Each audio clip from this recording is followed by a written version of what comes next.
आगरा जंगली रोड स्थित ग्राम धनौली के ग्राम वासियों का सब्र का बांध आज टूट गया।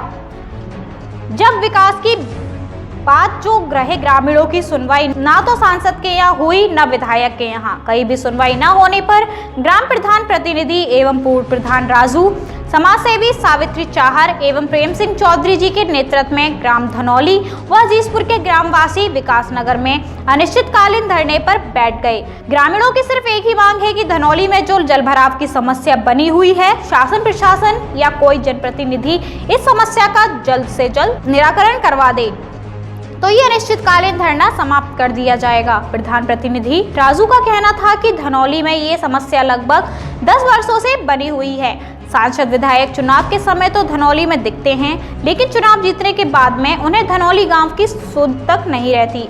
जलभराव के कारण व्यवसायिक व्यवसाय पर भी गहरा असर पड़ा है। कई ग्राम वासियों के प्रतिष्ठान तक जलभराव की समस्या के कारण बंद हो चुके हैं एवं जलभराव की समस्या से बीमारियां होने का खतरा भी बना रहता है।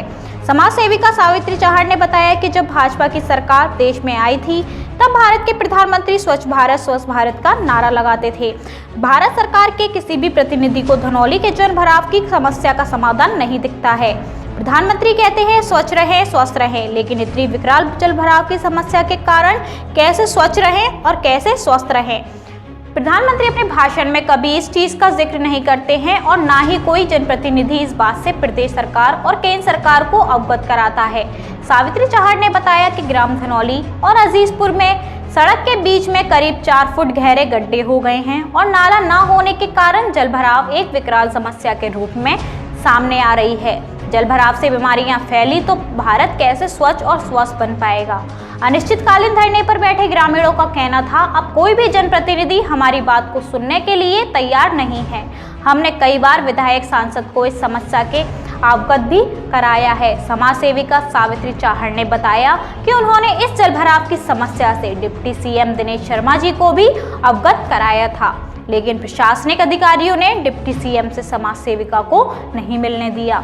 समाज सेविका सावित्री चाहर के मुताबिक बताया गया, जलभराव की समस्या के कारण आए दिन आम घटनाएं होती रहती हैं। सभी बच्चे तो कभी महिला जलभराव में गिरकर चोटिल हो जाते हैं। प्रधान प्रतिनिधि और समाज सेविका सावित्री चाहर के नेतृत्व में अनिश्चितकालीन धरने पर बैठे ग्रामवासियों के प्रदेश सरकार और केंद्र सरकार पर भी निशाना साधा। ग्रामीणों ने कहा कि जो विकास की बात करेगा वह देश पर राज करेगा।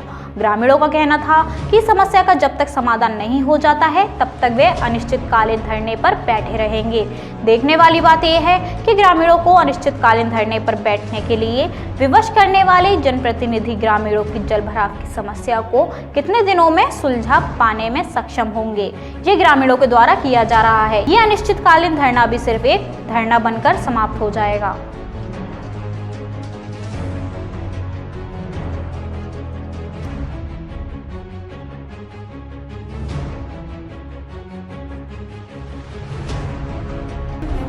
क्या नाम आपका? मेरा नाम चौधरी प्रेम सिंह है। क्या समस्या है? मैं ग्राम पंचायत सदस्य हूँ यहाँ अजीजपुर से।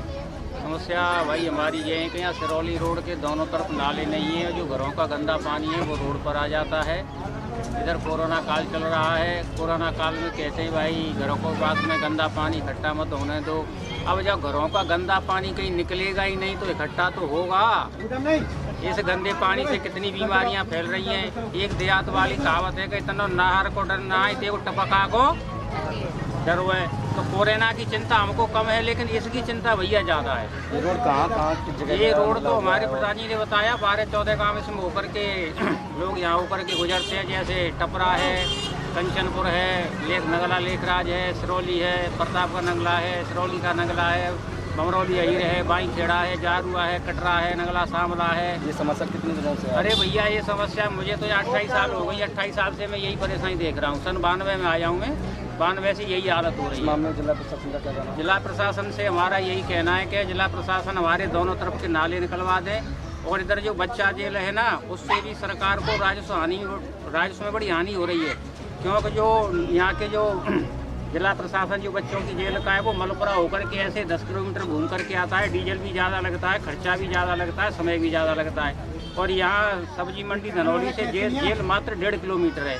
जब ये रास्ता बन जाएगा तो यहाँ की समस्या सुलझ जाएगी।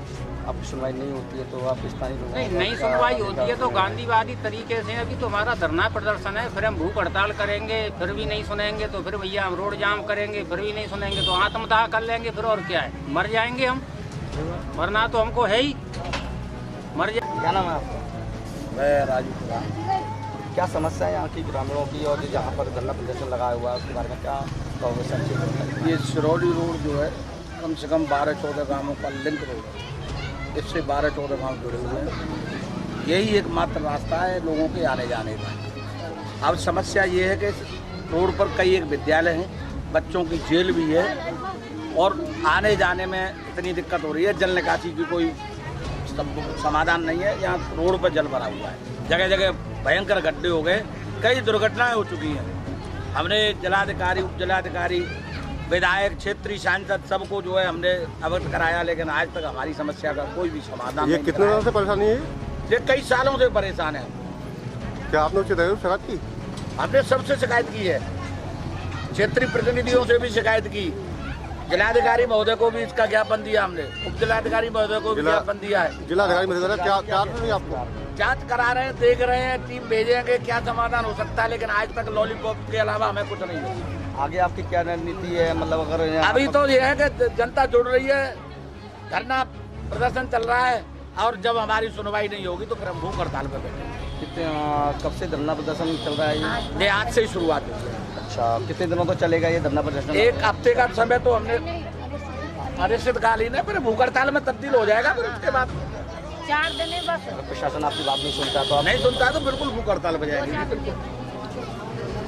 क्या नाम आपका? मेरा नाम है समाज सेवा साहब। क्या समस्याएं यहाँ की?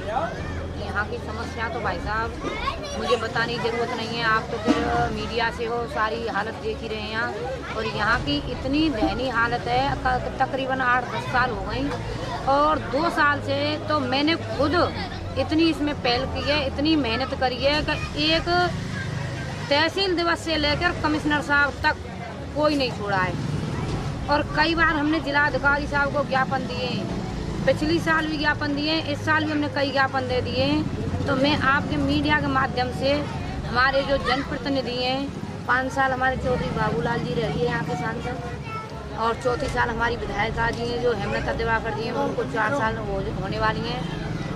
तो मैं तो यही कहना चाह रही हूँ कि हमारे मोदी जी कहते थे कि अच्छे दिन आएंगे, सबका साथ और सबका विकास। जनता ने उनको वोट देके देश के प्रधानमंत्री बना दिए, ठीक है। जनता के ना तो अच्छे दिन आए और ना ही शायद आएंगे। अच्छा, उच्च अधिकारियों का इस मामले में क्या कहना है? उच्च अधिकारियों का कहना तो यही है कि मैडम हम आपकी मांग को ऊपर पहुंचा देंगे, अधिकारियों से कहेंगे और हमसे पूछते हैं कि मैडम आपने कभी जनप्रतिनिधियों से मांग की, शिकायत की? मैंने कहा सर बिल्कुल किया है। क्या आप उनसे कहो, रो आपने चुन के भेजा है, उनको पार्लियामेंट में बिठाला है, विधानसभा में भेजा है, कम से कम उनसे भी तो कहो। मैंने कि बिल्कुल कहा है और वो लिखित में शिकायत भी है। आगे का आपका निर्णय क्या है? जो भूख हड़ताल का आपने जो बताया जा रहा है इसमें कि आपने धरना प्रदर्शन में लोग बैठे हो, आगे की बिल्कुल क्या भाई रहेगी? साहब ये रहेगी कि 2-4 दिन में अगर जल्दी सुनवाई हो जाती है तो अच्छी बात है, नहीं तो भूख हड़ताल पे तो हम बैठेंगे ही। भूख हड़ताल तो क्लियर है और पहले भी आपने देखा होगा, जब 14 दिन तक मैं भूख हड़ताल में बैठ सकती हूँ भ्रष्टाचार के खिलाफ, तो ये तो बहुत मेरी पूरी जनता आ रही है, यहाँ के कई गांव जुड़े हुए हैं और धनौली की, सिरौली की सभी जनता परेशान है। तो इनके लिए मैं अपनी जान को भी दांव पे लगा सकती हूँ। स्थानीय लोग यहाँ के इस परेशानी से जूझ रहे हैं, तो कितना समय हो गया लगभग? इनको कम से कम 9-10 साल हो गए, 9-10 साल से जूझ रहे हैं। यहाँ के प्रतिनिधियों का क्या कहना है इस मामले में? यहाँ के जनप्रतिनिधियों का कहना यही है, उस दिन भी हमारे जो मीडिया भाई साहब आए थे, मीडिया वाले, उन्होंने फ़ोन किया उन पर, तो टीकम भाई साहब जी हैं जो दिवाकर जी के घर से हैं, उन्होंने यही कहा भाई साहब वहाँ की समस्या तो खैर होगी, लेकिन सावित्री एक तरह की मतलब 11,000 वोल्टेज की लाइटें वो जला देंगी, उनसे तुम भी दूर रहना।